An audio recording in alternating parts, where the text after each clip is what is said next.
Hello everyone. Morning. So ನಿನ್ನೆ ನಾವು ಯಾವ ಪಾಠ ಮಾಡ್ತಾ ಇದ್ವಿ ಮಕ್ಳೇ?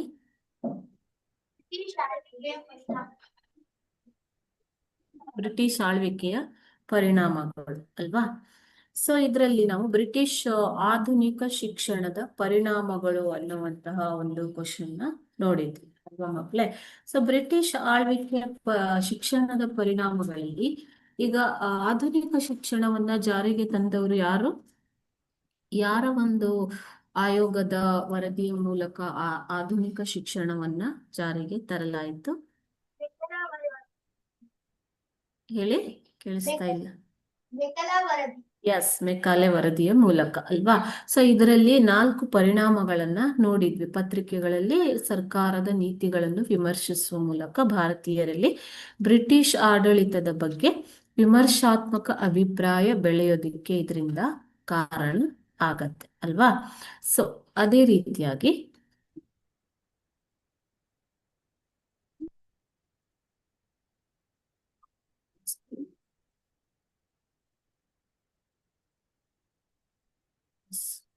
ಹೊಸ ಸಾಮಾಜಿಕ ಮತ್ತು ಧಾರ್ಮಿಕ ಸುಧಾರಣಾ ಚಳುವಳಿಗಳು ಕೂಡ ಈ ಒಂದು ವೃತ್ತಪತ್ರಿಕೆಯ ಆರಂಭದಿಂದ ಹುಟ್ಟಿಕೊಳ್ತವೆ ಭಾರತ ದೇಶದಲ್ಲಿ. ಓಕೆನಾ? ಸೊ ಇವಾಗ ನೀವು ನ್ಯೂಸ್ ಪೇಪರ್ ಓದೋದಿಕ್ಕೆ ಶುರು ಮಾಡ್ತೀರಾ ಅಂತ ಅಂದ್ರೆ ನಿಮ್ಗೆ ಪ್ರಪಂಚದ ಆಗು ಹೋಗುಗಳ ಬಗ್ಗೆ ತಿಳುವಳಿಕೆ ಬರುತ್ತೆ ಅಲ್ವಾ? ಈಗ ನಿಮ್ಗೆ ಟಿವಿ ಇದೆ, ಇಂಟರ್ನೆಟ್ ಇದೆ, ಬಟ್ ಆಗಿನ ಕಾಲದಲ್ಲಿ ವೃತ್ತಪತ್ರಿಕೆಗಳೇ ಒಂದು ಪ್ರಪಂಚದ ಆಗು ಹೋಗುಗಳನ್ನ ತಿಳಿಸುವ ಒಂದು ಸಾಧನವಾಗಿತ್ತು. ಸೊ ಇಂಗ್ಲಿಷ್ ಶಿಕ್ಷಣದಿಂದಾಗಿ ಭಾರತೀಯರಿಗೆ ಈ ಎಲ್ಲ ಸೌಲಭ್ಯಗಳು ದೊರೆತು ಭಾರತದಲ್ಲೂ ಕೂಡ ಹೊಸ ಸಾಮಾಜಿಕ ಮತ್ತು ಧಾರ್ಮಿಕ ಸುಧಾರಣಾ ಚಳುವಳಿಗಳು ಹುಟ್ಟಿಕೊಳ್ತವೆ.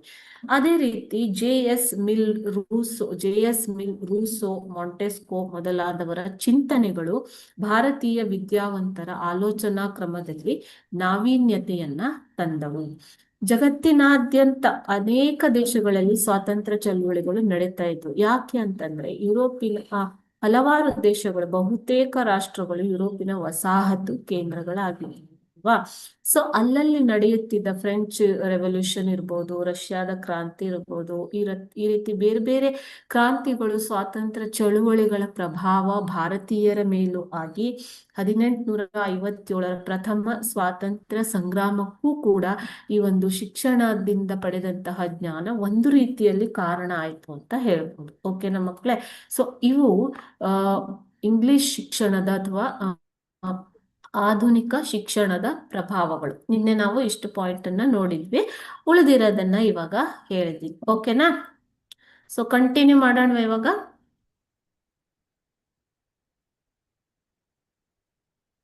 ಸೊ ಇದನ್ನ ನಾವು ನೋಡಿದೀವಿ ಅಲ್ವಾ ನಿನ್ನೆ?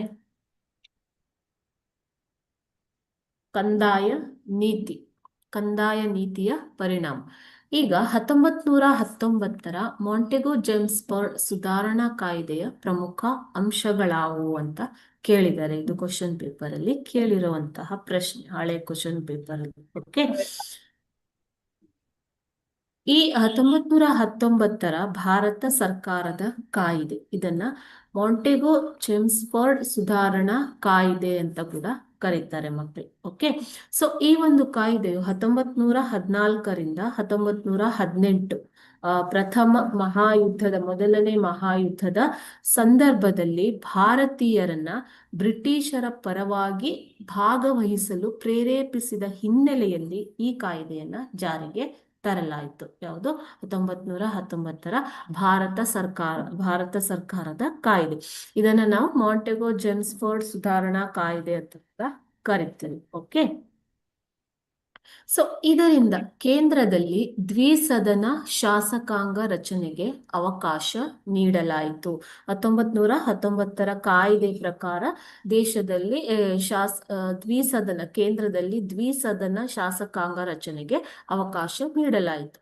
ಸೊ ಅದು ಯಾವುದು ಎಂದರೆ ಶಾಸಕಾಂಗ ಸಭೆ ಒಂದು ಮತ್ತು ಶಾಸಕಾಂಗ ಪರಿಷತ್. ಒಂದು ಶಾಸಕಾಂಗ ಸಭೆ ಕೆಳಮನೆ ಮತ್ತು ರಾಜ್ಯಗಳ ಪರಿಷತ್ತು ಮೇಲ್ಮನೆಯನ್ನ ರಚಿಸಲಾಯಿತು. ಲೋಕಸಭೆ, ರಾಜ್ಯಸಭೆ. ಓಕೆ, ಇವಾಗ ಅದನ್ನ ಮಾಡಿರೋದು. ನೆಕ್ಸ್ಟ್ ಸೆಕೆಂಡ್ ಒನ್, ಪ್ರಾಂತ್ಯಗಳಲ್ಲಿ ದ್ವಿಸರ್ಕಾರ ಪದ್ಧತಿಗೆ ಅವಕಾಶಗಳನ್ನ ನೀಡಲಾಯಿತು. ಎಲ್ಲ ಪ್ರಾಂತ್ಯಗಳಲ್ಲೂ ಕೂಡ ದ್ವಿಸರ್ಕಾರ ಪದ್ಧತಿಗೆ ಅವಕಾಶವನ್ನ ನೀಡಲಾಯಿತು. ಭಾರತಕ್ಕೆ ಒಬ್ಬ ಹೈ ಕಮಿಷನರ್ನನ್ನ ನೇಮಕ ಮಾಡಲಾಯಿತು. ಭಾರತಕ್ಕೆ ಒಬ್ಬ ಹೈ ಕಮಿಷನರ್ನನ್ನ ನೇಮಕ ಮಾಡಲಾಯಿತು. ಸ್ವಯಂ ಆಡಳಿತವುಳ್ಳ ಸ್ಥಳೀಯ ಸಂಸ್ಥೆಗಳ ಅಭಿವೃದ್ಧಿಗೆ ಭರವಸೆ ನೀಡಲಾಯಿತು. ಅಂದ್ರೆ ಸ್ಥಳೀಯವಾಗಿ ಗ್ರಾಮೀಣ ಪ್ರದೇಶ ಇರ್ಬೋದು, ತಾಲೂಕಾ ಪ್ರದೇಶಗಳಲ್ಲಿ ಸ್ವಯಂ ಆಡಳಿತ ಮಾಡುವಂತಹ ಸಂಸ್ಥೆಗಳ ಅಭಿವೃದ್ಧಿಗೆ ಭರವಸೆಯನ್ನ ನೀಡಲಾಯಿತು. ಸ್ಥಳೀಯ ಆಡಳಿತಕ್ಕೆ ಒಂದು ಅಭಿವೃದ್ಧಿಯನ್ನ ನೀಡುವುದು. ಓಕೆ.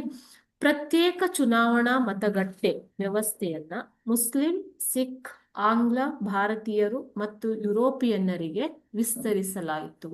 ಇದಕ್ಕೂ ಮೊದಲು ಪ್ರತ್ಯೇಕ ಚುನಾವಣಾ ಮತಗಟ್ಟೆ ಯಾರಿಗೆ ಇತ್ತು ಮಕ್ಕಳೇ?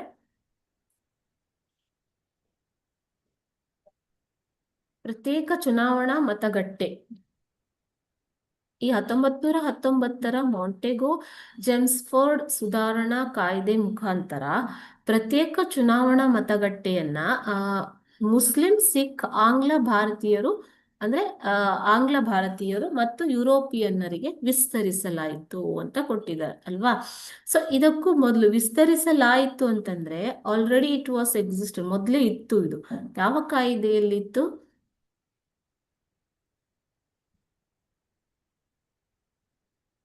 ಸೊ 1909 ಭಾರತೀಯ ಪರಿಷತ್ ಕಾಯ್ದೆ ಓದಿದಿರಲ್ವಾ? ಭಾರತೀಯ ಪರಿಷತ್ ಕಾಯ್ದೆ 1909 ಕಾಯ್ದೆಯಲ್ಲಿ ಈ ಕಾಯ್ದೆಯು ಮುಸ್ಲಿಂರಿಗೆ ಪ್ರತ್ಯೇಕ ಚುನಾವಣಾ ಮತಗಟ್ಟೆಯನ್ನ ವ್ಯವಸ್ಥೆ ಮಾಡಿತ್ತು ಅಥವಾ ವ್ಯವಸ್ಥೆಯನ್ನ ಜಾರಿಗೆ ತಂದಿತ್ತು. 1909 ಜಾರಿಗೆ ತಂದ ಈ ಪ್ರತ್ಯೇಕ ಚುನಾವಣಾ ಮತಗಟ್ಟೆಯನ್ನ 1919 ಮುಸ್ಲಿಂ, ಸಿಖ್, ಆಂಗ್ಲ ಭಾರತೀಯರು ಮತ್ತು ಯುರೋಪಿಯನ್ನರಿಗೂ ಕೂಡ ವಿಸ್ತರಿಸಲಾಯಿತು. ಓಕೆ.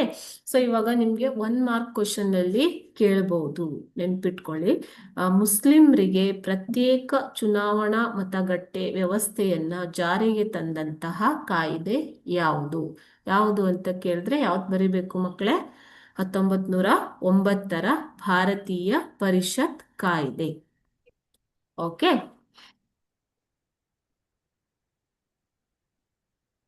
ಇವಾಗ 1935 ಭಾರತ ಸರ್ಕಾರದ ಕಾಯ್ದೆಯು ಸಂವಿಧಾನ ರಚನೆಗೆ ಬುನಾದಿಯಾಗಿದೆ, ಸಮರ್ಥಿಸಿರಿ ಅಂತ ಕೇಳಿದ್ದಾರೆ. 1935 ಭಾರತ ಸರ್ಕಾರದ ಕಾಯ್ದೆ. 1935 ಭಾರತ ಸರ್ಕಾರದ ಕಾಯ್ದೆಯು ಸಂವಿಧಾನ ರಚನೆಗೆ ಒಂದು ಭದ್ರ ಬುನಾದಿಯಾಗಿತ್ತು. ಈ ಕಾಯ್ದೆ ರೂಪುಗೊಳ್ಳಲು ಮುಖ್ಯ ಕಾರಣ ಅಂತಂದ್ರೆ ಮೋತಿಲಾಲ್ ನೆಹರೂರವರ ಅಧ್ಯಕ್ಷತೆಯಲ್ಲಿ ತಯಾರಾದ 1928 ವರದಿ. ಈ ವರದಿಯ ಉಲ್ಲೇಖವಾಗಿ ಈ 1935 ಭಾರತ ಸರ್ಕಾರದ ಕಾಯ್ದೆಯನ್ನ ಜಾರಿಗೆ ತರಲಾಯಿತು. ಓಕೆ. ಸೊ ಈ ಕಾಯ್ದೆಯ ಮುಖ್ಯ ಅಂಶಗಳು ಯಾವುದು ಅಂತ ನೋಡೋಣ ಇವಾಗ. ಬ್ರಿಟಿಷ್ ಪ್ರಾಂತ್ಯಗಳ ದೇಶೀಯ ಸಂಸ್ಥಾನಗಳು ಹಾಗೂ ಆಶ್ರಿತ ರಾಜರನ್ನೊಳಗೊಂಡ ಅಖಿಲ ಭಾರತ ಒಕ್ಕೂಟವನ್ನು ರಚಿಸಲು ಈ ಕಾಯ್ದೆಯು ಅವಕಾಶ ನೀಡಿತು. ಸೊ ಯಾವುದು? ಬ್ರಿಟಿಷ್ ಪ್ರಾಂತ್ಯಗಳ ದೇಶೀಯ ಸಂಸ್ಥಾನಗಳು, ಬ್ರಿಟಿಷರ ಅಧೀನದಲ್ಲಿದ್ದಂತಹ ದೇಶೀಯ ಸಂಸ್ಥಾನಗಳು ಹಾಗೂ ಆಶ್ರಿತ ರಾಜರನ್ನ ಒಳಗೊಂಡ ಅಖಿಲ ಭಾರತ ಒಕ್ಕೂಟವನ್ನು ರಚಿಸಲು ಈ ಒಂದು ಕಾಯ್ದೆಯು ಅವಕಾಶ ನೀಡಿತು. ಮುಂದೆ ಇದು ಭಾರತದ ಹಲವಾರು ರಾಜ್ಯಗಳ ಒಕ್ಕೂಟ ವ್ಯವಸ್ಥೆಯ ರಚನೆಗೆ ಕಾರಣ ಆಯಿತು ಅಲ್ವಾ. ಸೊ ನೆಕ್ಸ್ಟ್ ಸೆಕೆಂಡ್ ಒನ್, ಕೇಂದ್ರದಲ್ಲಿ ದ್ವಿಸರ್ಕಾರವನ್ನ ಸ್ಥಾಪಿಸಲಾಯಿತು. ದ್ವಿಸರ್ಕಾರವನ್ನ ಸ್ಥಾಪಿಸಲಾಯಿತು, ಅದನ್ನು ಡಯಾರ್ಕಿ ಅಂತ ಹೇಳ್ತೀವಿ. ಓಕೆ. ಮೂರನೆಯದಾಗಿ ಈ ಕಾಯ್ದೆಯು ಭಾರತೀಯ ರಿಸರ್ವ್ ಬ್ಯಾಂಕ್, ಭಾರತದ ಕೇಂದ್ರ ಬ್ಯಾಂಕ್ ಆದಂತಹ ಭಾರತೀಯ ರಿಸರ್ವ್ ಬ್ಯಾಂಕ್ ಸ್ಥಾಪನೆಗೆ ಅವಕಾಶ ನೀಡಿತು. ಓಕೆ. ನೆಕ್ಸ್ಟ್, ಈ ಪ್ರಾಂತ್ಯಗಳಲ್ಲಿ ದ್ವಿಸರ್ಕಾರ ಪದ್ಧತಿಯನ್ನ ರದ್ದುಗೊಳಿಸಿ ಪ್ರಾಂತ್ಯಗಳಿಗೆ ಸ್ವಾಯತ್ತತೆಯನ್ನ ನೀಡಲಾಯಿತು. ಪ್ರಾಂತ್ಯಗಳಲ್ಲಿ ಇದ್ದಂತಹ ದ್ವಿಸರ್ಕಾರ ಪದ್ಧತಿಯನ್ನ ರದ್ದುಗೊಳಿಸಿ ಆ ಪ್ರಾಂತ್ಯಗಳಿಗೆ ಒಂದು ಸ್ವಾಯತ್ತತೆಯನ್ನ ನೀಡಲಾಯಿತು. ಸೊ ಭಾರತದಲ್ಲಿ ಫೆಡರಲ್ ಕೋರ್ಟ್ ಕೂಡ ಈ ಒಂದು ಕಾಯ್ದೆಯ ಪ್ರಕಾರ ಸ್ಥಾಪನೆಯಾಗಿರುವಂಥದ್ದು. ಓಕೆ, ಸೊ ಭಾರತದ ಸಂವಿಧಾನವನ್ನ ರಚಿಸುವಾಗ ವಿವಿಧ ಕಾಲಘಟ್ಟಗಳಲ್ಲಿ ಬೇರೆ ಬೇರೆ ರೀತಿಯ ರಾಜಕೀಯ ಬೆಳವಣಿಗೆಗಳನ್ನ ನೋಡಬಹುದು. ಓಕೆನಾ. ಸೊ ಈ ಕಾಯ್ದೆಯಲ್ಲಿ ಬ್ರಿಟಿಷರ ಹಿತಾಸಕ್ತಿಗಳು ಸೇರಿಕೊಂಡಿದ್ದರಿಂದ ಆಮೇಲೆ ಅನೇಕ ಬದಲಾವಣೆಗಳನ್ನ ಮಾಡಿ ಅದರ ಪ್ರಕಾರ ಭಾರತದ ಸಂವಿಧಾನವನ್ನ ರಚಿಸಲಾಯಿತು. ಈ ಒಕ್ಕೂಟ ವ್ಯವಸ್ಥೆ ಅಂತ ಬಂದಿರೋದು ಈ ಒಂದು 1935ರ ಭಾರತ ಸರ್ಕಾರದ ಸಂವಿಧಾನ ಕಾಯ್ದೆಯ ಮುಖಾಂತರ. ಓಕೆನಾ, ಭಾರತ ಸರ್ಕಾರದ ಕಾಯ್ದೆಯ ಮುಖಾಂತರ. ಇಷ್ಟು ಪಾಯಿಂಟ್ಗಳನ್ನ ನೀವು ಇನ್ಕ್ಲೂಡ್ ಮಾಡಬೇಕು. ಓಕೆನಾ ಮಕ್ಕಳೇ, ಏನಾದರೂ ಡೌಟ್ ಇದೆಯಾ?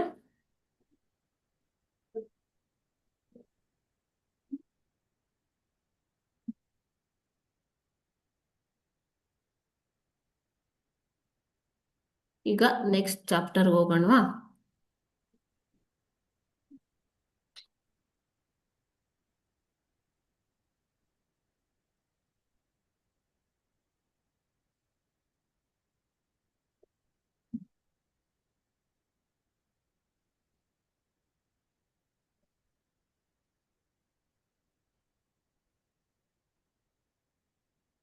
ನೆಕ್ಸ್ಟ್ ಒಂದು ಈ ಪಾಠ ನೀವು 3ನೇ ಪಾಠದಿಂದ ಯಾವ್ಯಾವ ಪ್ರಶ್ನೆಗಳು ಬರಬಹುದು ಅನ್ನೋದನ್ನ ನೋಡಿದೀರ ಅಲ್ವಾ? Important questions.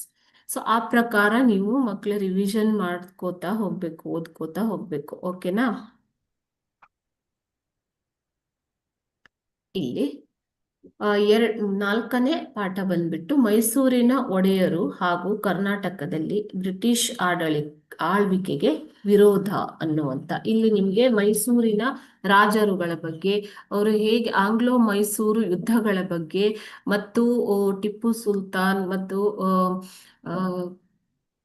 ಹೌದು ರಾಣಿ ಚೆನ್ನಮ್ಮ, ಸಂಗೊಳ್ಳಿ ರಾಯಣ್ಣ ಇವರು ಸ್ವಾತಂತ್ರ್ಯ ಹೋರಾಟದಲ್ಲಿ ಹೇಗೆ ಭಾಗವಹಿಸಿದರು ಎನ್ನುವುದರ ಬಗ್ಗೆ ನೀವು ಕಲಿತೀರಾ ಇಲ್ಲಿ. ಓಕೆನಾ?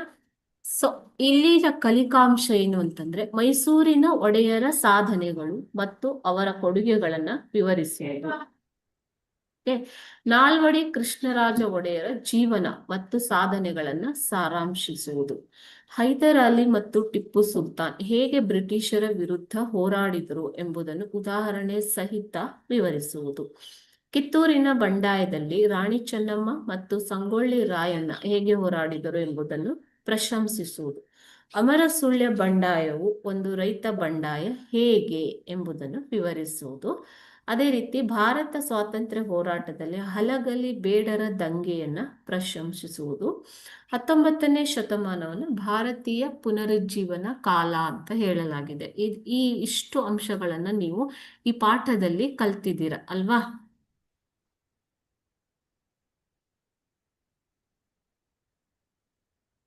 ಇವಾಗ ಅಂಕಗಳ ಹಂಚಿಕೆ ಅಂದ್ರೆ ಎಷ್ಟು ಕ್ವಶನ್ ಬರ್ಬೋದು? 1 ಮಾರ್ಕ್ ಕ್ವಶನ್ 1 ಬರ್ಬೋದು, 4 ಮಾರ್ಕ್ಸ್ 4 ಅಂಕದ ಪ್ರಶ್ನೆ ಒಂದು, ಟೋಟಲ್ 2 ಪ್ರಶ್ನೆ ಬರ್ಬೋದು 5 ಮಾರ್ಕ್ಗೆ ಅಂತ ಒಂದು ಪ್ರೆಡಿಕ್ಷನ್ ಅಷ್ಟೇ. ಓಕೆನಾ? ಸೊ ನಾವಿವಾಗ ಕ್ವಶನ್ ಅಂಡ್ ಆನ್ಸರ್ನ ನೋಡ್ತಾ ಹೋಗೋಣ. ಮೊದಲ ಆಂಗ್ಲೋ ಮೈಸೂರು ಯುದ್ಧ ಈ ಒಪ್ಪಂದದೊಂದಿಗೆ ಕೊನೆಗೊಂಡಿತು. ಯಾವ ಒಪ್ಪಂದದು?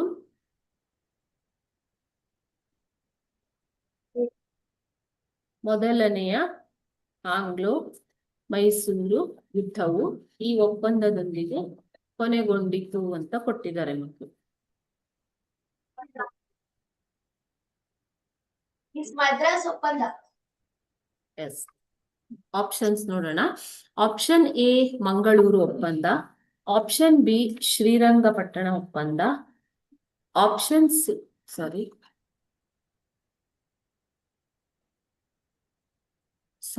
ಒಂದು ಸೆಕೆಂಡ್. ಆಪ್ಷನ್ ಸಿ ಸಾಲ್ಬಾಯ್ ಒಪ್ಪಂದ, ಆಪ್ಷನ್ ಡಿ ಮದ್ರಾಸ್ ಒಪ್ಪಂದ. ಸೊ ಸರಿಯಾದ ಉತ್ತರ ಬಂದ್ಬಿಟ್ಟು ಯಾವುದು? ಮದ್ರಾಸ್ ಒಪ್ಪಂದ. Very good. Option D Madras ಒಪ್ಪಂದದ ಮೂಲಕ ಈ ಒಂದು ಮೊದಲನೇ ಆಂಗ್ಲೋ ಮೈಸೂರು ಯುದ್ಧ ಕೊನೆಗೊಂಡಿತು. ಮೊದಲನೇ ಆಂಗ್ಲೋ ಮೈಸೂರು ಯುದ್ಧ ನಡೆದಿರೋದು 1767ರಿಂದ 1799 ಅವಧಿಯಲ್ಲಿ ಅಲ್ವಾ. ಸೊ 1767ರಿಂದ 1799 ಅವಧಿಯಲ್ಲಿ ಈ ಒಂದು ಮದ್ರಾಸ್ ಮೊದಲನೇ ಆಂಗ್ಲೋ ಮೈಸೂರು ಯುದ್ಧ ನಡೆದಿರುವುದು. ಈ ಆಂಗ್ಲೋ ಮೈಸೂರು ಯುದ್ಧವು ಮದ್ರಾಸ್ ಒಪ್ಪಂದದೊಂದಿಗೆ ಕೊನೆಗೊಂಡಿತು.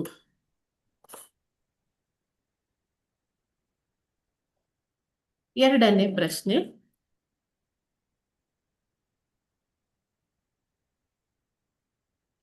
ಬೆಂಗಳೂರು ಮೈಸೂರು ರೈಲ್ವೆ ಮಾರ್ಗವನ್ನ ನಿರ್ಮಿಸಿದ ಕೀರ್ತಿ ಇವರಿಗೆ ಸಲ್ಲುತ್ತದೆ ಅಂತ ಕೊಟ್ಟಿದ್ದಾರೆ. ಬೆಂಗಳೂರು ಮೈಸೂರು ರೈಲ್ವೆ ಮಾರ್ಗವನ್ನ ನಿರ್ಮಿಸಿದ ಕೀರ್ತಿ ಇವರಿಗೆ ಸಲ್ಲುತ್ತದೆ ಅಂತ ಕೊಟ್ಟಿದ್ದಾರೆ. ಆಪ್ಷನ್ಸ್ ಬಂದ್ಬಿಟ್ಟು ಆಪ್ಷನ್ ಎ ಜಯಚಾಮರಾಜ ಒಡೆಯರು, ಆಪ್ಷನ್ ಬಿ ನಾಲ್ವಡಿ ಕೃಷ್ಣರಾಜ ಒಡೆಯರು, ಆಪ್ಷನ್ ಸಿ 10ನೇ ಚಾಮರಾಜ ಒಡೆಯರು ಮತ್ತು ಆಪ್ಷನ್ ಡಿ ರಾಜ ಒಡೆಯರು. ಯಾರು? ಆಪ್ಷನ್ ಸಿ 10ನೇ ಚಾಮರಾಜ ಒಡೆಯರು ಅಲ್ವಾ.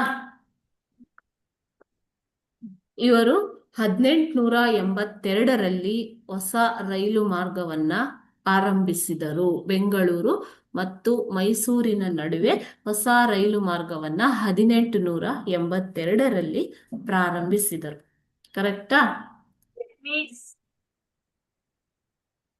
ನೆಕ್ಸ್ಟ್, ನಾಲ್ವಡಿ ಕೃಷ್ಣರಾಜ ಅಲ್ಲ, ನಾಲ್ವಡಿ ಕೃಷ್ಣರಾಜ ಒಡೆಯರು ಆಮೇಲೆ ಹೇಳ್ತೀನಿ ಅದನ್ನ. ಇವಾಗ ಮೂರನೇ ಪ್ರಶ್ನೆ, ಮಹಾತ್ಮ ಗಾಂಧೀಜಿಯವರು ರಾಜರ್ಷಿ ಎಂದು ಕರೆದದ್ದು ಯಾರನ್ನ? ಯಾರನ್ನ? ನಾಲ್ವಡಿ ಕೃಷ್ಣರಾಜ. ಓ, ಇದಕ್ಕ ನೀವು ಹೇಳಿದ್ದು ಆನ್ಸರು. ಮಹಾತ್ಮ ಗಾಂಧೀಜಿಯವರು ರಾಜರ್ಷಿ ಎಂದು ಕರೆದದ್ದು ಯಾರನ್ನ? ನಾಲ್ವಡಿ ಕೃಷ್ಣರಾಜ. ಹೌದು, ಆಪ್ಷನ್ ಎ ಜಯಚಾಮರಾಜ ಒಡೆಯರು, ಆಪ್ಷನ್ ಬಿ ನಾಲ್ವಡಿ ಕೃಷ್ಣರಾಜ ಒಡೆಯರು. ಒಂದು ಸೆಕೆಂಡ್, ನಾಲ್ವಡಿ ಕೃಷ್ಣರಾಜ ಒಡೆಯರು. ಓಕೆ, ಆಪ್ಷನ್ ಸಿ 10ನೇ ಚಾಮರಾಜ ಒಡೆಯರು ಮತ್ತು ಆಪ್ಷನ್ ಡಿ ರಾಜ ಒಡೆಯರು. ಸರಿಯಾದ ಉತ್ತರ ಬಂದ್ಬಿಟ್ಟು ನಾಲ್ವಡಿ ಕೃಷ್ಣರಾಜ ಒಡೆಯರು. ನೀವು ಇವರ ಫೋಟೋನ ಇಲ್ಲಿ ನೋಡ್ಬೋದು. ಸೊ ನಾಲ್ವಡಿ ಕೃಷ್ಣರಾಜ ಒಡೆಯರು ಮೈಸೂರು ರಾಜ್ಯಕ್ಕೆ, ಮೈಸೂರು ಸಂಸ್ಥಾನಕ್ಕೆ ಹಲವಾರು ಕೊಡುಗೆಗಳನ್ನ ಕೊಟ್ಟಿದ್ದಾರೆ ಅಲ್ವಾ ಮಕ್ಕಳೇ. ಅವರ ಸಾಧನೆಗಳನ್ನ ನೀವು ಓದಿದ್ದೀರ ಅಲ್ವಾ. ಯಾಕೆ ಅವರನ್ನ ರಾಜರ್ಷಿ ಅಂತ ಕರೆದದ್ದು ಅನ್ನೋದರ ಬಗ್ಗೆ, ಅವರ ಸಾಧನೆಗಳನ್ನ ನೀವು ಹಲವಾರು ಸಾಧನೆಗಳನ್ನ ಓದಿದ್ದೀರ. ಸೊ ಇಲ್ಲಿ ನಾಲ್ವಡಿ ಕೃಷ್ಣರಾಜ ಒಡೆಯರ ಸಾಧನೆ ಒಂದು ತುಂಬಾ ಇಂಪಾರ್ಟೆಂಟ್ ಆದಂತಹ ಪ್ರಶ್ನೆ. ಓಕೆನಾ, ಇದನ್ನ ಎಲ್ಲ ಕ್ವಶನ್ ಪೇಪರ್ ಅಲ್ಲೂ ಆಲ್ಮೋಸ್ಟ್ ಆಗಿ ಕೇಳಿದ್ದಾರೆ. ಅದು ನೆಕ್ಸ್ಟ್ ನಾವು ನೋಡ್ತಾ ಹೋಗೋಣ. ಓಕೆ,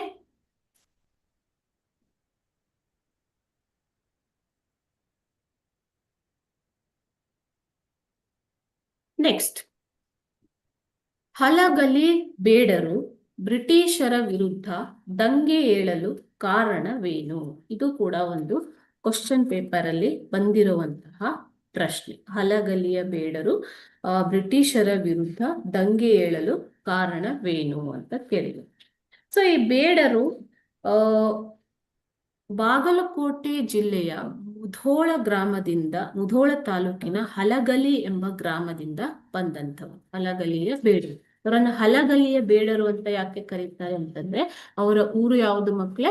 ಬಾಗಲಕೋಟೆ ಜಿಲ್ಲೆಯ ಮುಧೋಳ ತಾಲೂಕಿನ ಹಲಗಲಿ ಎಂಬುದು ಒಂದು ಪುಟ್ಟ ಗ್ರಾಮ. ಆ ಗ್ರಾಮದಿಂದ ಬಂದಂತಹ ಬೇಡರು. ಓಕೆನಾ. ಸೊ 1857ರ ಕಾಯ್ದೆಯಲ್ಲಿ ಸ್ವಾತಂತ್ರ್ಯ ಸಂಗ್ರಾಮದಲ್ಲಿ ಏನಾಗಿರುತ್ತೆ ಇವಾಗ, 1857ರ ದಂಗೆಯ ಸಮಯದಲ್ಲಿ ಬ್ರಿಟಿಷರು ಶಸ್ತ್ರಾಸ್ತ್ರ ನಿಷೇಧ ಕಾಯ್ದೆಯನ್ನ ಜಾರಿಗೆ ತಂದರು. ಶಸ್ತ್ರಾಸ್ತ್ರ ನಿಷೇಧ ಅಂತಂದ್ರೆ ಏನು?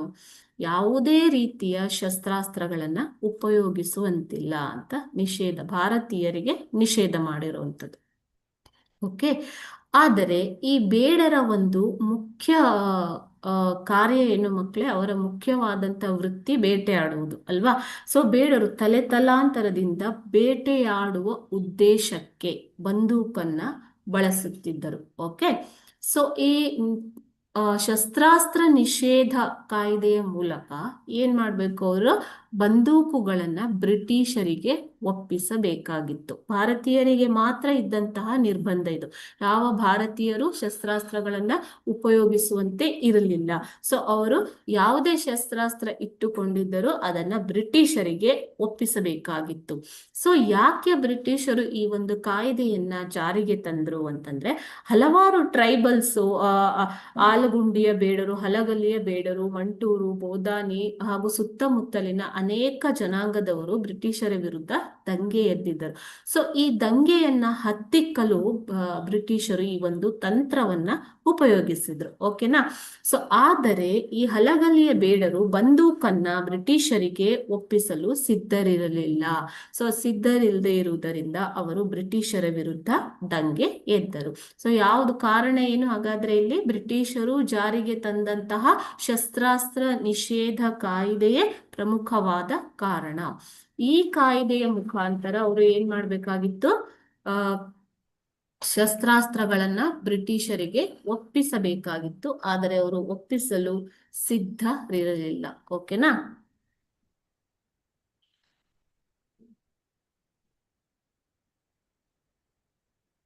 ಮೈಸೂರಿನ ಅಭಿವೃದ್ಧಿಗೆ ಕೆ ಶೇಷಾದ್ರಿ ಅಯ್ಯರ್ ಅವರ ಕೊಡುಗೆ ಏನು ಅಂತ ಕೇಳಿದ್ದಾರೆ. ಇದು ಕೂಡ ನಿಮ್ಗೆ ಕ್ವಶನ್ ಪೇಪರ್ ಅಲ್ಲಿ ಕೇಳಿರುವಂತಹ ಪ್ರಶ್ನೆ ಮಕ್ಕಳು. ಓಕೆ.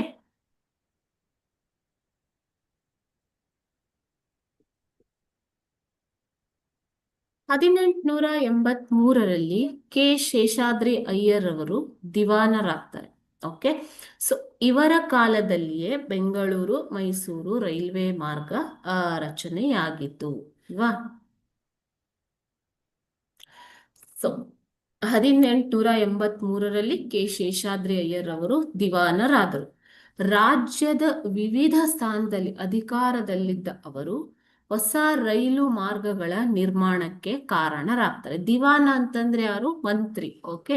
ಸೊ ರಾಜನು ಯಾವುದೇ ಅಭಿವೃದ್ಧಿ ಕಾರ್ಯಗಳನ್ನ ಕೈಗೊಳ್ಳೋದಿಕ್ಕೆ ಇಲ್ಲಿ ಮಂತ್ರಿಗಳ ಸಲಹೆ ಅಥವಾ ಅವರ ಒಂದು ಇನ್ವಾಲ್ವ್ಮೆಂಟ್ ಬೇಕಾಗಿರುತ್ತೆ ಅಲ್ವಾ ಮಕ್ಕಳೇ.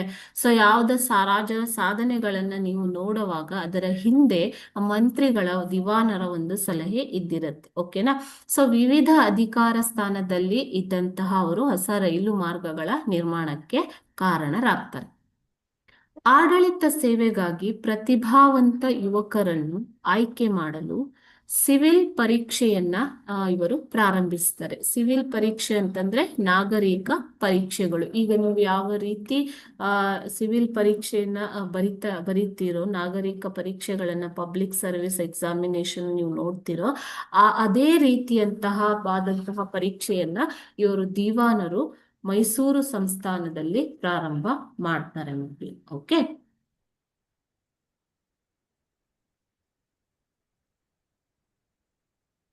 ನೆಕ್ಸ್ಟ್, ಶೇಷಾದ್ರಿ ಅಯ್ಯರ್ ರವರ ಪ್ರಯತ್ನದಿಂದಾಗಿ 1894ರಲ್ಲಿ ಶಿಶು ವಿವಾಹ ನಿಷೇಧ ಕಾಯ್ದೆ ಕೂಡ ಜಾರಿಗೆ ಬರುತ್ತೆ. ಶಿಶು ವಿವಾಹ ನಿಷೇಧ ಅಂತಂದ್ರೆ ಬಾಲ್ಯ ವಿವಾಹ ನಿಷೇಧ ಕಾಯ್ದೆಯನ್ನ ಶೇಷಾದ್ರಿ ಅಯ್ಯರ್ ಅವರ ಪ್ರಯತ್ನದಿಂದಾಗಿ 1894ರಲ್ಲಿ ಜಾರಿಗೆ ತರಲಾಗತ್ತೆ. ಇವು ಅದೇ ರೀತಿ ಶಿಂಷಾ ಜಲವಿದ್ಯುತ್ ಯೋಜನೆ, ಮೈಸೂರು ಪ್ರಾಂತ್ಯದಲ್ಲಿದ್ದಂತಹ ಶಿಂಷಾ ಜಲವಿದ್ಯುತ್ ಯೋಜನೆ ನೋಡಿ, ಆಗಿನ ಕಾಲದಲ್ಲಿಯೇ ಜಲವಿದ್ಯುತ್ ಯೋಜನೆಗಳನ್ನ ಜಾರಿಗೆ ತಂದಂತವರು. ಶಿಂಷಾ ಜಲವಿದ್ಯುತ್ ಯೋಜನೆ ಕೂಡ ಇವರ ಕಾಲದಲ್ಲಿ ಪ್ರಾರಂಭವಾಯಿತು. ಓಕೆನಾ. ಸೊ ಇವು ಮೈಸೂರಿನ ಅಭಿವೃದ್ಧಿಗೆ ಕೆ ಶೇಷಾದ್ರಿ ಅಯ್ಯರ್ ಅವರ ಕೊಡುಗೆಗಳು. ಓಕೆ.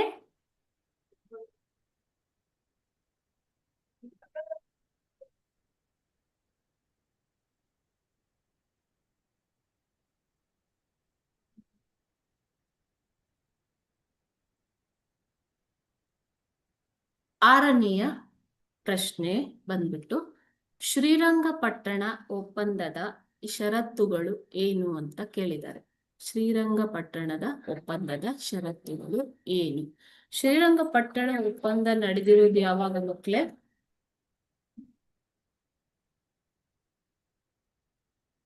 ಶ್ರೀರಂಗಪಟ್ಟಣ ಒಪ್ಪಂದ ನಡೆದಿರುವುದು ಯಾವಾಗ? ಯಾವ ಒಂದು ಯುದ್ಧವು ಶ್ರೀರಂಗಪಟ್ಟಣ ಒಪ್ಪಂದದೊಂದಿಗೆ ಕೊನೆಗೊಂಡಿತು?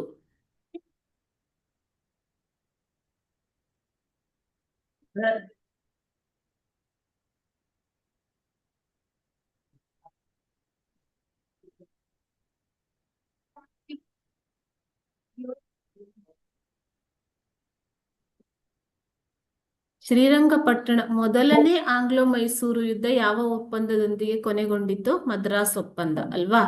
ಎರಡನೇ ಆಂಗ್ಲೋ ಮೈಸೂರು ಯುದ್ಧ ಯಾವ ಒಪ್ಪಂದದೊಂದಿಗೆ ಕೊನೆಗೊಂಡಿತು? ಮಂಗಳೂರು ಒಪ್ಪಂದ. ಮೂರನೇ ಆಂಗ್ಲೋ ಮೈಸೂರು ಯುದ್ಧ ಶ್ರೀರಂಗಪಟ್ಟಣ ಒಪ್ಪಂದದೊಂದಿಗೆ ಕೊನೆಗೊಂಡಿತು. ಟಿಪ್ಪು ಸುಲ್ತಾನ್ ಮತ್ತು ಬ್ರಿಟಿಷರ ನಡುವೆ ಶ್ರೀರಂಗಪಟ್ಟಣ ಒಪ್ಪಂದ 1792ರಲ್ಲಿ ನಡೆದಿರುವಂಥದ್ದು. ಓಕೆನಾ? ಶ್ರೀರಂಗಪಟ್ಟಣ ಒಪ್ಪಂದ ಟಿಪ್ಪು ಸುಲ್ತಾನ್ ಮತ್ತು ಬ್ರಿಟಿಷರ ನಡುವೆ 1792ರಲ್ಲಿ ನಡೆದಿರುವಂಥದ್ದು.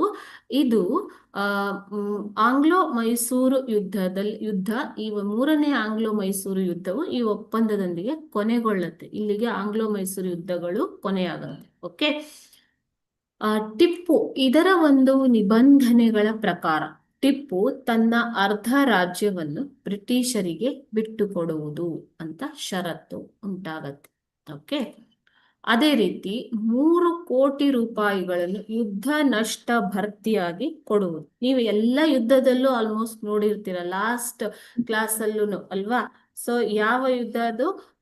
ಯುದ್ಧ ನಡೆದಿರುವುದಕ್ಕೋಸ್ಕರ ಯುದ್ಧ ನಷ್ಟಗಳನ್ನ ನಮ್ಮ ದೇಶದ ರಾಜರುಗಳೇ ಕೊಡಬೇಕಾಗಿತ್ತು. ಆ ಪ್ರಾಂತ್ಯದ ರಾಜರುಗಳೇ ಬ್ರಿಟಿಷರಿಗೆ ಯುದ್ಧ ನಷ್ಟ ಭರ್ತಿಯನ್ನ ಕೊಡಬೇಕಾಗಿತ್ತು. ಇಲ್ಲೂ ಕೂಡ ಹಾಗೆ ನೋಡಿ, ಯುದ್ಧ ನಡೆದಿದ್ದರ ಸಲುವಾಗಿ ಯುದ್ಧ ನಷ್ಟ ಭರ್ತಿಯಾಗಿ 3 ಕೋಟಿ ರೂಪಾಯಿಗಳನ್ನ ಬ್ರಿಟಿಷರಿಗೆ ಕೊಡುವುದು ಎನ್ನುವ ಒಪ್ಪಂದದೊಂದಿಗೆ ಕೊನೆಗೊಂಡಿತ್ತು.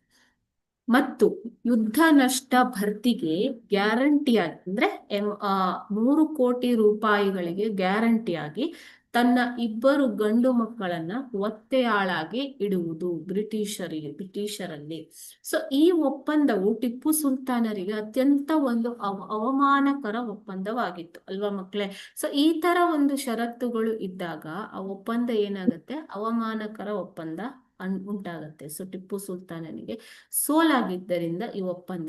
ನೆಕ್ಸ್ಟ್, ಯುದ್ಧದ ಸಂದರ್ಭದಲ್ಲಿ ಟಿಪ್ಪು ಸುಲ್ತಾನ್ ಏನು ಬ್ರಿಟಿಷ್ ಸೈನಿಕರನ್ನ ಸೆರೆ ಹಿಡಿದಿದ್ದನೋ ಆ ಸೈನಿಕರನ್ನ ಬಿಡುಗಡೆಗೊಳಿಸುವುದು ಕೂಡ ಈ ಒಪ್ಪಂದದ ಒಂದು ಷರತ್ತು. ನೆಕ್ಸ್ಟ್, ಇದರ ಅನ್ವಯ ಶ್ರೀರಂಗಪಟ್ಟಣದಿಂದ ಬ್ರಿಟಿಷರ ನೇತೃತ್ವದಲ್ಲಿನ ಸಂಘಟಿತ ಸೈನ್ಯವನ್ನ ಹಿಂತೆಗೆಯಲಾಯಿತು. ಓಕೆನಾ? ಸೊ ಇದಿಷ್ಟು ಟಿಪ್ಪು ಸುಲ್ತಾನನಿಗೆ ಅವಮಾನಕರವಾದಂತಹ ಒಂದು ಶ್ರೀರಂಗಪಟ್ಟಣ ಒಪ್ಪಂದದ ಷರತ್ತುಗಳು.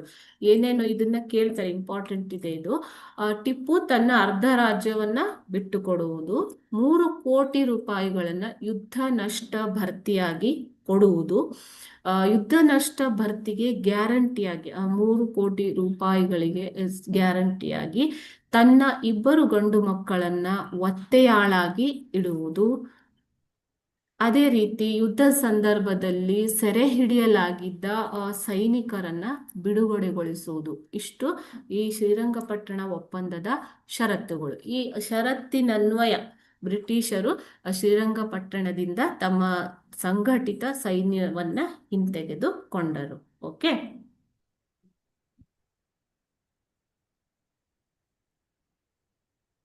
ಏನಾದ್ರೂ ಡೌಟ್ ಇದೆಯಾ? ಏನಾದ್ರೂ ಪ್ರಶ್ನೆ ಇದೆಯಾ? ಇದ್ರೆ ಕೇಳ್ಬೋದು.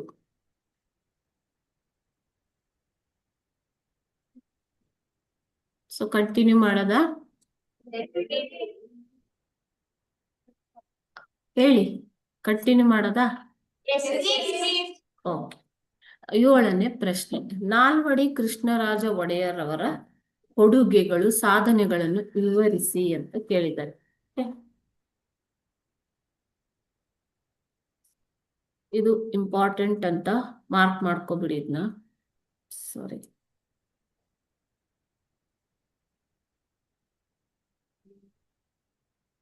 ಇಂಪಾರ್ಟೆಂಟ್ ಕ್ವಶನ್ ಇದು. ಓಕೆನಾ?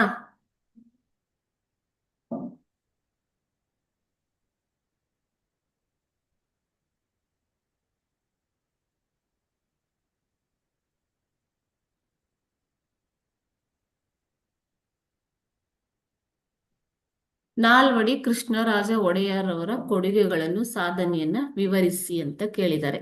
ಸೊ ಇವರನ್ನ ಗಾಂಧೀಜಿಯವರು ರಾಜರ್ಷಿ ಅಂತ ಕರೆದಿದ್ರು ಅಲ್ವಾ. ಸೊ ಈ ನಾಲ್ವಡಿ ಕೃಷ್ಣರಾಜ ಒಡೆಯರ್ ಅವರ ಆಳ್ವಿಕೆಯು ಮೈಸೂರನ್ನ ಒಂದು ಮಾದರಿ ರಾಜ್ಯವನ್ನಾಗಿ ಮಾಡಿತ್ತು ಆಗಿನ ಕಾಲದಲ್ಲಿ. ನೋಡೋಣ ಇವಾಗ. ನಾಲ್ವಡಿ ಕೃಷ್ಣರಾಜ ಒಡೆಯರ್ 1902ರಲ್ಲಿ ಅಧಿಕಾರವನ್ನ ವಹಿಸಿಕೊಂಡರು. ಓಕೆ. ಸೊ ಇವರು ಕೃಷ್ಣರಾಜ ಒಡೆಯರು ಅತ್ಯಂತ ದೂರದೃಷ್ಟಿ ಇದ್ದಂತಹ ಒಬ್ಬ ರಾಜರಾಗಿದ್ದರು.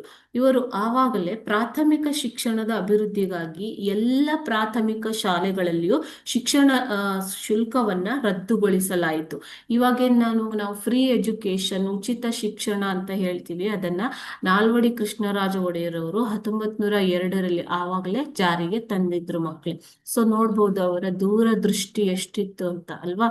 ಎರಡನೆಯದಾಗಿ ಹೆಣ್ಣು ಮಕ್ಕಳ ಶಿಕ್ಷಣಕ್ಕೆ ಒತ್ತು ಕೊಡಲಾಯಿತು. ನೋಡಿ, ಹೆಣ್ಣು ಮಕ್ಕಳ ಶಿಕ್ಷಣಕ್ಕೆ ಅತ್ಯಂತ ಮಹತ್ವವನ್ನ ಅವರು ಕೊಟ್ರು. ಮೈಸೂರಿನಲ್ಲಿ ವಿಶ್ವವಿದ್ಯಾನಿಲಯವನ್ನು ಸ್ಥಾಪಿಸಲಾಯಿತು. ಈಗ ಮೈಸೂರು ಯೂನಿವರ್ಸಿಟಿ ಇದೆ ಅಲ್ವಾ. ಸೊ ಇದನ್ನ ನಾಲ್ವಡಿ ಕೃಷ್ಣರಾಜ ಒಡೆಯರ್ ಅವರ ಕಾಲದಲ್ಲಿಯೇ ಸ್ಥಾಪಿಸಲಾಯಿತು, ಮೈಸೂರು ವಿಶ್ವವಿದ್ಯಾನಿಲಯವನ್ನ. ವಿದೇಶ ವಿದ್ಯಾಭ್ಯಾಸಕ್ಕೆ ಹೋಗುವವರಿಗೆ ವಿದ್ಯಾರ್ಥಿ ವೇತನ ನೀಡುವ ಪದ್ಧತಿಯನ್ನ ಜಾರಿಗೆ ತರಲಾಯಿತು. ಸೊ ಈಗಲೂ ಕೂಡ ವಿದೇಶ ಶಿಕ್ಷಣಕ್ಕೆ ಹೋಗ್ತಾರೆ. ಅದೇ ರೀತಿ ಆಗ್ಲೂ ವಿದೇಶದಲ್ಲಿ ಶಿಕ್ಷಣಕ್ಕೆ ಹೋಗ್ತಾ ಇದ್ರು. ಸೊ ಅದಕ್ಕೆ ವಿದ್ಯಾರ್ಥಿ ವೇತನ ಅಂತಂದ್ರೆ ಮಕ್ಕಳಿಗೆ ಸ್ಕಾಲರ್ಶಿಪ್ ನೀಡುವಂತಹ ಪದ್ಧತಿಯನ್ನ ನಾಲ್ವಡಿ ಕೃಷ್ಣರಾಜ ಒಡೆಯರ್ ಅವರ ಕಾಲದಲ್ಲಿ ಜಾರಿಗೆ ತರಲಾಯಿತು. ನೋಡಿ, ಅವರು ಶಿಕ್ಷಣಕ್ಕೆ ಎಷ್ಟು ಮಹತ್ವವನ್ನ ಕೊಟ್ಟಿದ್ರು ಅಲ್ವಾ. ಸೊ ಶಿಕ್ಷಣವನ್ನ ಎಲ್ಲರಿಗೂ ಉಚಿತಗೊಳಿಸಿದ್ರು. ಹೆಣ್ಣು ಮಕ್ಕಳ ಶಿಕ್ಷಣಕ್ಕೆ ಹೆಚ್ಚಿನ ಆದ್ಯತೆಯನ್ನ ಕೊಟ್ರು. ಮೈಸೂರಿನಲ್ಲಿ ವಿಶ್ವವಿದ್ಯಾನಿಲಯವನ್ನ, ಉನ್ನತ ಶಿಕ್ಷಣಕ್ಕೋಸ್ಕರ ವಿಶ್ವವಿದ್ಯಾನಿಲಯವನ್ನ ಸ್ಥಾಪಿಸಿದ್ರು. ವಿದೇಶಕ್ಕೆ ವಿದ್ಯಾಭ್ಯಾಸಕ್ಕೆ ಹೋಗುವವರಿಗೂ ಕೂಡ ಉತ್ತೇಜನ ಕೊಟ್ರು. ಸ್ಕಾಲರ್ಶಿಪ್ ಅಥವಾ ವಿದ್ಯಾರ್ಥಿ ವೇತನ ನೀಡುವ ಮೂಲಕ ಉತ್ತೇಜನವನ್ನ ಅವರು ಕೊಡ್ತಾ ಬರ್ತಾರೆ. ನೆಕ್ಸ್ಟ್ ಬಂದ್ಬಿಟ್ಟು 1909ರಲ್ಲಿ ಟಾಟಾರವರ ಸಹಾಯದಿಂದ ಬೆಂಗಳೂರಿನಲ್ಲಿ ಭಾರತೀಯ ವಿಜ್ಞಾನ ಸಂಸ್ಥೆಯನ್ನ ಸ್ಥಾಪಿಸಲಾಯಿತು. ಇದು ಭಾರತೀಯ ವಿಜ್ಞಾನ ಸಂಸ್ಥೆ ಬೆಂಗಳೂರಿನಲ್ಲಿ ಜಮಶೆಡ್ಜಿ ಟಾಟಾರವರ ಸಹಾಯದೊಂದಿಗೆ ಬೆಂಗಳೂರಿನಲ್ಲಿ ವಿಜ್ಞಾನ ಸಂಸ್ಥೆಯನ್ನ ಸ್ಥಾಪಿಸಲಾಯಿತು. IISc ಅಂತ ಹೇಳ್ತೀವಿ, Indian institute of science. Okay. So ಅದನ್ನ ಸ್ಥಾಪಿಸಿದ್ದು ನಾಲ್ವಡಿ ಕೃಷ್ಣರಾಜ ಒಡೆಯರು.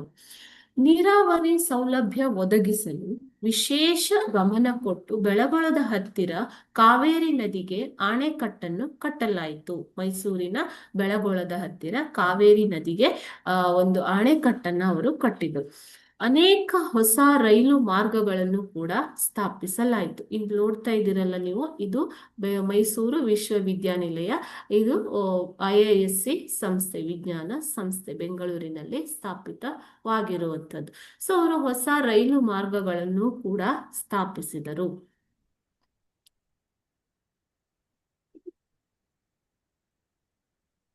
ನೆಕ್ಸ್ಟ್, ಇವರು ನಾಲ್ವಡಿ ಕೃಷ್ಣರಾಜ ಒಡೆಯರ್ ಅವರು ಅನೇಕ ಕೈಗಾರಿಕೆಗಳಿಗೂ ಕೂಡ ಪ್ರೋತ್ಸಾಹವನ್ನ ಕೊಡ್ತಾರೆ. ಓಕೆ. ಸೊ ಅನೇಕ ಕೈಗಾರಿಕೆಗಳನ್ನ, ಸಣ್ಣ ಮತ್ತು ದೊಡ್ಡ ಪ್ರಮಾಣದ ಕೈಗಾರಿಕೆಗಳನ್ನ ಸ್ಥಾಪನೆ ಮಾಡ್ತಾರೆ. ಅದರಲ್ಲಿ ಕಾಗದ ಕಾರ್ಖಾನೆ, ಮಂಡ್ಯದ ಸಕ್ಕರೆ ಕಾರ್ಖಾನೆ, ಮೈಸೂರಿನ ಗಂಧದ ಎಣ್ಣೆ ಕಾರ್ಖಾನೆಗಳನ್ನ ಸ್ಥಾಪಿಸಲಾಯಿತು. ನೋಡಿ, ಇಲ್ಲಿ ಸ್ಯಾಂಡಲ್ ಆಯಿಲ್ ಫ್ಯಾಕ್ಟರಿ, ಗಂಧದ ಎಣ್ಣೆ. MPM ಅಂತಂದ್ರೆ ಭದ್ರಾವತಿಯಲ್ಲಿ ಇರುವಂತಹ ಕಬ್ಬಿಣ ಮತ್ತು ಉಕ್ಕಿನ ಕಾರ್ಖಾನೆ, ಕಾಗದ ಕಾರ್ಖಾನೆ. ಬೆಂಗಳೂರಿನ ಸಾಬೂನು ಕಾರ್ಖಾನೆ, ಸೋಪ್ ಫ್ಯಾಕ್ಟರಿ. ಬೆಳಗೊಳದ ರಾಸಾಯನಿಕ ಕಾರ್ಖಾನೆ, ಇದು ಬೆಳಗೊಳದ ರಾಸಾಯನಿಕ ಕಾರ್ಖಾನೆ ಮೊದಲಾದವು. ಸೊ ಅವರು ಶಿಕ್ಷಣಕ್ಕೆ ಅಷ್ಟೇ ಅಲ್ಲದೆ ಇನ್ಫ್ರಾಸ್ಟ್ರಕ್ಚರ್ ಅಂತಂದ್ರೆ ಸೌಲಭ್ಯಗಳಿಗಷ್ಟೇ ಅಲ್ಲದೆ ಕೈಗಾರಿಕೆಗಳಿಗೂ ಕೂಡ ಉತ್ತೇಜನವನ್ನ ಕೊಟ್ರು. ಸೊ ಯಾವ ಕೈಗಾರಿಕೆಗಳಿಗೆ ಉತ್ತೇಜನ ಕೊಟ್ಟು ಅಭಿವೃದ್ಧಿ ಮಾಡ್ತೀವೋ ಆವಾಗ ದೇಶದ ಅಥವಾ ರಾಜ್ಯದ ಅಭಿವೃದ್ಧಿ ಆಗತ್ತೆ ಅಲ್ವಾ. ಸೊ ಇವರ ಆಡಳಿತದಲ್ಲಿ ಮೈಸೂರು ಮಾದರಿ ರಾಜ್ಯ ಎಂದು ಹೆಸರು ಪಡೆದಿತ್ತು. ಇವಿಷ್ಟು ನಾಲ್ವಡಿ ಕೃಷ್ಣರಾಜ ಒಡೆಯರ್ರವರ ಸಾಧನೆಗಳು. ಬರಿತೀರಾ ಅಲ್ವಾ?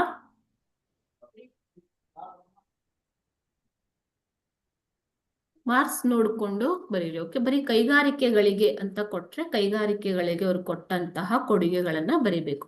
ಶಿಕ್ಷಣಕ್ಕೆ ಏನು ಕೊಡುಗೆ ಕೊಟ್ರು ಅಂತ ಕೇಳಿದ್ರೆ ಶಿಕ್ಷಣಕ್ಕೆ ಸಂಬಂಧಿಸಿದ್ದನ್ನ ಬರಿಬೇಕು. ಓಕೆ, ಅಥವಾ ಓವರ್ ಆಲ್ ಆಗಿ ನಾಲ್ವಡಿ ಕೃಷ್ಣರಾಜ ಒಡೆಯರ್ ಅವರ ಸಾಧನೆಗಳನ್ನ ಕೇಳಿದ್ರೆ ಎಲ್ಲವನ್ನ ಕ್ರೋಢೀಕರಿಸಿ ಬರಿಬೇಕು. ಶಿಕ್ಷಣಕ್ಕೆ ಏನ್ ಮಾಡಿದ್ರು, ಕೈಗಾರಿಕೆಗಳಿಗೆ ಏನು ಕೊಡುಗೆ ಕೊಟ್ರು, ಮತ್ತು ಇತರ ಸೌಲಭ್ಯಗಳನ್ನ ಹೇಗೆ ಅಭಿವೃದ್ಧಿ ಮಾಡಿದರು ಅನ್ನುವಂಥದ್ದು. ಓಕೆ, 8ನೇ ಪ್ರಶ್ನೆ, ಸ್ವಾತಂತ್ರ್ಯ ಹೋರಾಟದಲ್ಲಿ ಸಂಗೊಳ್ಳಿ ರಾಯಣ್ಣನ ಪಾತ್ರವನ್ನ ವಿವರಿಸಿ ಅಂತ ಕೇಳಿದರು. ಸಂಗೊಳ್ಳಿ ರಾಯಣ್ಣನು ಕಿತ್ತೂರಿನ ಯುದ್ಧದಲ್ಲಿ ಚೆನ್ನಮ್ಮನ ಜೊತೆ ಬ್ರಿಟಿಷರ ವಿರುದ್ಧ ಹೋರಾಡಿದ್ದನು. ನಿಮ್ಗೆ ಗೊತ್ತಿದೆ, ಓದಿದ್ದೀರಾ ಅಲ್ವಾ. ಸೊ ಸಂಗೊಳ್ಳಿ ರಾಯಣ್ಣ ಬ್ರಿಟಿಷರ ವಿರುದ್ಧ ಹೋರಾಡಿ ಯುದ್ಧದಲ್ಲಿ ಸೆರೆಯಾಳಾಗಿ ಬಂಧಿಸಲ್ಪಟ್ಟು ತರುವಾಯ ಬಿಡುಗಡೆ ಹೊಂದಿದನು.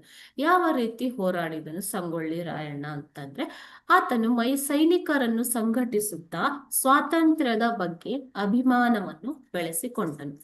ಭೌಗೋಳಿಕವಾಗಿ ಆಯಕಟ್ಟಿನ ಸ್ಥಳಗಳಲ್ಲಿ ಗುಪ್ತ ಸಭೆಗಳನ್ನ ಅಂದ್ರೆ ಸೀಕ್ರೆಟ್ ಆಗಿ ಸಭೆಗಳನ್ನ ನಡೆಸುವುದು. ಆಗ ಸ್ವಾತಂತ್ರ್ಯ ಹೋರಾಟದ ಕಾಲದಲ್ಲಿ ಬ್ರಿಟಿಷರು ಏನಾದ್ರೂ ಈ ತರ ದಂಗೆಗಳಲ್ಲಿ ಅಥವಾ ಹೋರಾಟದಲ್ಲಿ ಭಾಗವಹಿಸ್ತಾ ಇದ್ರೆ ಬ್ರಿಟಿಷರು ಅವರನ್ನ ಬಂಧಿಸ್ತಾ ಇದ್ರು. ನಿಮ್ಗೆ ಗೊತ್ತಿಲ್ವಾ.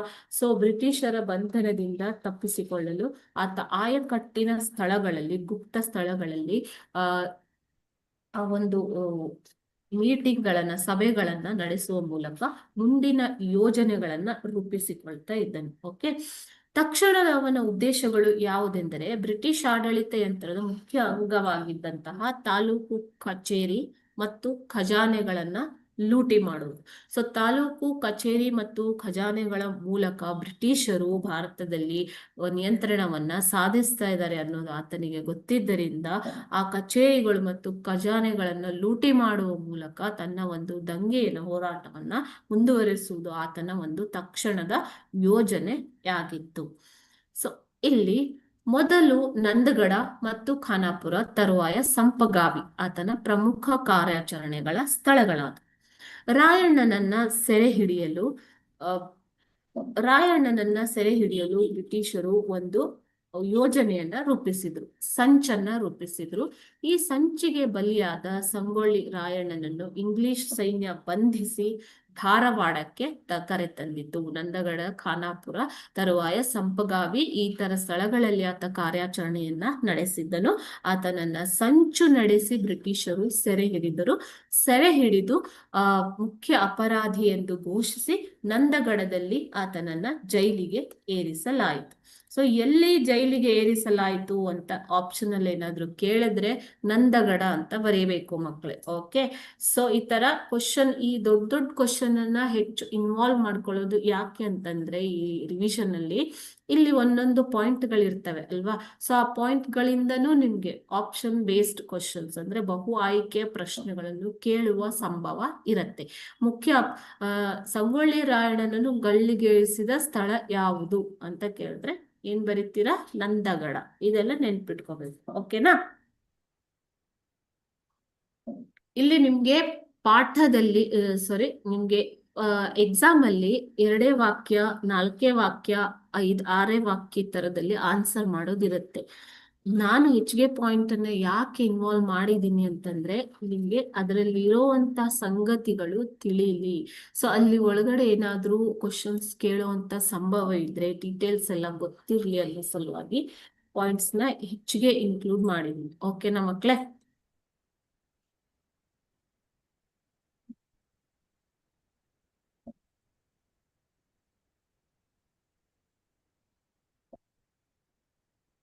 9ನೇ ಪ್ರಶ್ನೆ, ಇದು ಕೂಡ ಒಂದು ಮುಖ್ಯವಾದ ಪ್ರಶ್ನೆ. ಅಮರಸುಳ್ಯ ಬಂಡಾಯವನ್ನು ರೈತ ಬಂಡಾಯ ಎಂದು ಕರೆಯಲು ಕಾರಣವೇನು ಅಂತ ಕೇಳಿದ್ದಾರೆ. ಅಮರಸುಳ್ಯ ಬಂಡಾಯ ಇದು ಮೂಲತಃ ಒಂದು ರೈತ ಬಂಡಾಯ. ಓಕೆ, ಸೊ ಇದನ್ನ 1835ರಿಂದ 37ರ ಅವಧಿಯಲ್ಲಿ ನೀವು ನೋಡಬಹುದು. 1835ರಿಂದ 37ರ ಅವಧಿಯಲ್ಲಿ, ಮೊದಲ ಸ್ವಾತಂತ್ರ್ಯ ಸಂಗ್ರಾಮದ ಪೂರ್ವದಲ್ಲಿ. ಸೊ ಎಲ್ಲೆಲ್ಲಿ ನಡೆಯಿತು? ಯಾಕೆ ಅಮರ ಸುಳ್ಯ ಅಂತ ಕರೀತಾರೆ? ಕೆನರಾ ಪ್ರಾಂತ್ಯದ ಸುಳ್ಯ, ಇದರ ಮುಖ್ಯ ಸ್ಥಾನ ಪುತ್ತೂರು, ಬೆಳ್ಳಾರೆ ಮೊದಲಾದ ಸ್ಥಾನಗಳು ಅಮರ ಸುಳ್ಯ ಬಂಡಾಯದ ಕೇಂದ್ರ ಸ್ಥಾನಗಳಾಗಿದ್ದವು. ಆದ್ದರಿಂದ ಇದನ್ನ ಅಮರ ಸುಳ್ಯ ಬಂಡಾಯ ಅಂತ ಕರೀತಾರೆ ಮಕ್ಕಳು. ಓಕೆ, ಇಲ್ಲಿ ಬ್ರಿಟಿಷರ ವಿರುದ್ಧ ಅಪರಂಪಾರ, ಕಲ್ಯಾಣಸ್ವಾಮಿ, ಪುಟ್ಟಬಸಪ್ಪ ಬಂಡಾಯವನ್ನ ಸಂಘಟಿಸಿದರು. ಇಲ್ಲಿ ನಿಮ್ಗೆ ಅಮರ ಸುಳ್ಯ ಬಂಡಾಯವನ್ನು ರೈತ ಬಂಡಾಯ ಎಂದು ಕರೆಯಲು ಕಾರಣವೇನು ಅಂತ ಕೇಳಿದರೆ, ಅದೇ ರೀತಿ ಅಮರ ಸುಳ್ಯ ಬಂಡಾಯದ ಬಗ್ಗೆ ಟಿಪ್ಪಣಿ ಬರೆಯಿರಿ, ಅಮರ ಸುಳ್ಯ ಬಂಡಾಯವನ್ನು ವಿವರಿಸಿ ಅಂತ ಕೂಡ ಕೇಳಬಹುದು. ಓಕೆ, ಸೊ ಬ್ರಿಟಿಷರ ವಿರುದ್ಧ ಅಪರಂಪಾರ, ಕಲ್ಯಾಣಸ್ವಾಮಿ, ಪುಟ್ಟಬಸಪ್ಪ ಬಂಡಾಯವನ್ನ ಸಂಘಟಿಸಿದ್ರು. ಪುಟ್ಟಬಸಪ್ಪ ತಂಬಾಕು ಮತ್ತು ಉಪ್ಪಿನ ಮೇಲಿನ ಸುಂಕವನ್ನ ರದ್ದುಪಡಿಸುವುದಾಗಿ ಘೋಷಿಸಿದನು. ಪುಟ್ಟಬಸಪ್ಪ ರೈತ ಮುಖಂಡ, ಈತ ಅಮರ ಸುಳ್ಯ ತಂಬಾಕು ಮತ್ತು ಉಪ್ಪಿನ ಮೇಲಿನ ಸುಂಕವನ್ನ ರದ್ದುಪಡಿಸುವುದಾಗಿ ಘೋಷಿಸಿದನು. ಬೆಳ್ಳಾರೆಯಲ್ಲಿ ಆತನು ಸರ್ಕಾರಿ ಕಚೇರಿಯನ್ನ ವಶಪಡಿಸಿಕೊಳ್ತಾನೆ ಪುಟ್ಟಬಸಪ್ಪ. ಬಂಟ್ವಾಳದಲ್ಲಿ ಜೈಲು ಮತ್ತು ಹೇಗೆ ಹೋರಾಟ ಮಾಡಿದ್ರು ನೋಡಿ, ಆವಾಗಿನ ಕಾಲದಲ್ಲಿ ಜೈಲು ಮತ್ತು ಖಜಾನೆಯನ್ನ ಲೂಟಿ ಮಾಡಿದರು. ಸೊ ಅಮಲ್ದಾರ್ ಅಂದ್ರೆ ಪೊಲೀಸ್ ಅಮಲ್ದಾರನ ಹತ್ಯೆ ಮಾಡಿದರು. ಸೊ ಈ ಎಲ್ಲ ಕಾರಣಗಳಿಂದಾಗಿ ದಂಗೆಯನ್ನ ಹತ್ತಿಕ್ಕಲು ಬ್ರಿಟಿಷರು ಏನ್ ಮಾಡ್ತಾರೆ, ಪುಟ್ಟಬಸಪ್ಪನನ್ನ ಹಿಡಿದು ಗಲ್ಲಿಗೆ ಏರಿಸ್ತಾರೆ. ಸೊ ಇದಿಷ್ಟು ಅಮರ ಸುಳ್ಯ ಬಂಡಾಯದ ಬಗ್ಗೆ ಇರುವಂತಹ ಡೀಟೇಲ್ಸ್ ಮಕ್ಕಳು.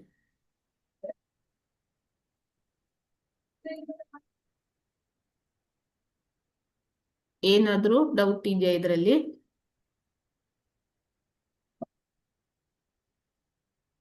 ಒಂದು ಹೇಳ್ಬಿಡ್ತೀನಿ. ಮೊದಲನೇ ಆಂಗ್ಲೋ ಮೈಸೂರು, ಇಲ್ಲಿ ಆಂಗ್ಲೋ ಮೈಸೂರು ಯುದ್ಧಗಳು ಈ ಒಂದು ಪಾಠದಲ್ಲಿ ಪ್ರಮುಖವಾಗಿ ಬರುವಂತದ್ದು. ಓಕೆ, ಸೊ ಮೊದಲ ಆಂಗ್ಲೋ ಮೈಸೂರು ಯುದ್ಧ ನಡೆದಿರುವಂತದ್ದು ಯಾವಾಗ? 1767ರಿಂದ 1769, 99 ಅಲ್ಲ 69. ಓಕೆ, ಸೊ 69ರಲ್ಲಿ ಈ ಯುದ್ಧವು ಮದ್ರಾಸ್ ಒಪ್ಪಂದದೊಂದಿಗೆ ಕೊನೆಗೊಳ್ಳುತ್ತೆ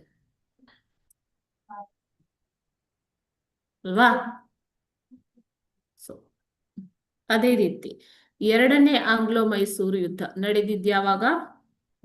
1780ರಿಂದ 1784. ಓಕೆ, ಸೊ ಈ ಯುದ್ಧ ಕೊನೆಗೊಂಡಿರುವಂತದ್ದು ಮಂಗಳೂರು ಒಪ್ಪಂದದ ಮೂಲಕ. ಓಕೆನಾ? ಮೂರನೇ ಆಂಗ್ಲೋ ಮೈಸೂರು ಯುದ್ಧ ನಡೆದಿರುವಂಥದ್ದು ಕೊನೆಗೊಂಡು 1784 ಶುರುವಾಗಿದ್ದಿಲ್ಲ ಇಲ್ಲಿ. ಸೊ 1792ರವರೆಗೆ ನಡೆಯುತ್ತೆ ಈ ಮೂರನೇ ಆಂಗ್ಲೋ ಮೈಸೂರು ಯುದ್ಧ. 1792ರಲ್ಲಿ ಶ್ರೀರಂಗಪಟ್ಟಣ ಒಪ್ಪಂದದ ಮೂಲಕ ಆಂಗ್ಲೋ ಮೈಸೂರು ಯುದ್ಧಗಳು ಕೊನೆಗೊಂಡವು ಅನ್ನುವಂತ ಉಲ್ಲೇಖ. ಓಕೆ, ಸೊ ಇದಿಷ್ಟು ಡೇಟ್ಸ್ ನ, ಯುದ್ಧಗಳು ನಡೆದಿರುವಂತಹ ಡೇಟ್ಸ್, ಯಾವ ಒಂದು ಒಪ್ಪಂದದೊಂದಿಗೆ ಯುದ್ಧಗಳನ್ನ ಕೊನೆಗೊಳಿಸಲಾಯಿತು ಅನ್ನೋದನ್ನ ನೆನ್ಪಿಟ್ಕೋಬೇಕು. ಯಾಕೆ ಅಂತಂದ್ರೆ ಬಹು ಆಯ್ಕೆ ಪ್ರಶ್ನೆಯಲ್ಲಿ 1 ಮಾರ್ಕ್ಗೆ ನಿಮ್ಗೆ ಕೇಳಬಹುದು. ಸೊ ಶ್ರೀರಂಗಪಟ್ಟಣ ಮೂರನೇ ಆಂಗ್ಲೋ ಮೈಸೂರು ಯುದ್ಧ ಯಾವ ಒಪ್ಪಂದದ ಮೂಲಕ ಕೊನೆಗೊಂಡಿತ್ತು, ಎರಡನೇ ಆಂಗ್ಲೋ ಮೈಸೂರು ಯುದ್ಧ ಯಾವ ಒಪ್ಪಂದದ ಮೂಲಕ ಕೊನೆಗೊಂಡಿತ್ತು, ಈ ತರ ಕೇಳ್ಬೋದು. ಓಕೆ,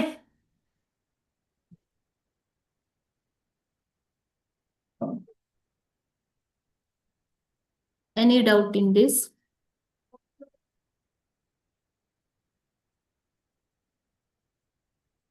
ಏನಾದ್ರೂ ಕೇಳೋದಿದ್ಯಾ?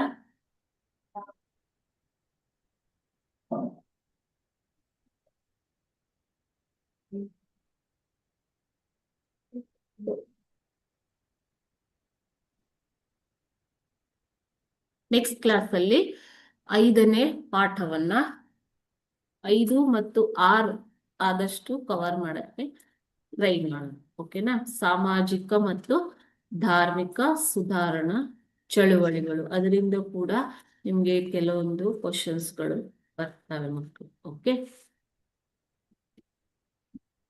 Clear? So will meet in the next class. ಮುಂದಿನ ಕ್ಲಾಸಲ್ಲಿ 5ನೇ ಪಾಠದ ಒಂದು ಪ್ರಶ್ನೋತ್ತರಗಳನ್ನ ನೋಡೋಣ. ಓಕೆ,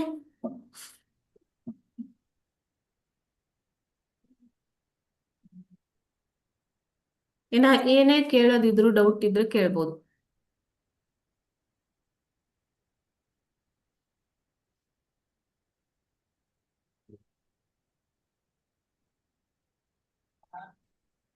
ಓದ್ಕೊತಾ ಇದ್ದೀರಾ ಅಲ್ವಾ? ನಾಳೆ 5ನೇ ಪಾಠವನ್ನ ಓದ್ಕೊಂಡು ಬನ್ನಿ. ಓಕೆನಾ? ಹೇಳಿ. Okay okay okay, thank you. ಎಲ್ಲರಿಗೂ ಧನ್ಯವಾದ. Thank you, miss.